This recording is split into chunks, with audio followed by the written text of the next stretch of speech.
তোমরা বেতন দিছো কে কে? ম্যাডাম আমি বেতন দিছি। তুমি বেতন দিছো?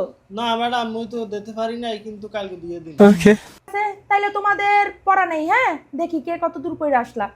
তুমি জি না। বলো 10 আর 10 যোগ করলে কত হয়? 20 হয়। আলিফ তুমি বলো 1500 যোগ 1 লাখ যোগ 13,000 ভাগ 12,000 গুণ 13,000 কত হয় বলো?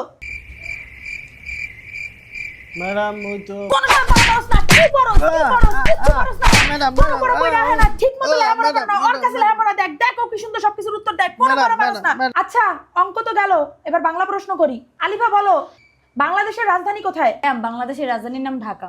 আলিফ এবার তুমি বলো পাপুয়া নিউগিনির রাজধানী কোথায়? ম্যাডাম এটা কি কইলেন, কিছু তো বললাম না। পাপ্পু কুমারের কথা কইছেন? লেখাপড়া পারে না, কোন লেখাপড়া পারে না, ঠিক মতো লেখাপড়া করে না। কি অবস্থা? কোন প্রশ্নের উত্তর পারে না। আমার এই দিয়ে বেতনও দেয় না।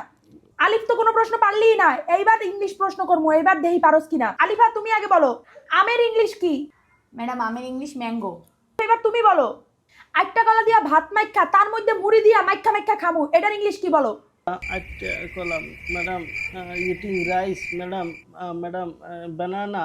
ম্যাডাম এই প্রশ্নের উত্তর পারস না, ঠিক মতো বেতনও দেস না, কোনো কিছু। এই তুই মার মার মার, বেতনও দেয় না, লেখাপড়া পারে না। তিনটা প্রশ্ন দিলাম, একটা প্রশ্ন দিলাম না, বেশি করে মার। কালকে বেতনও লইয়া দিয়া ঠিক মতো লেখাপড়া করবি।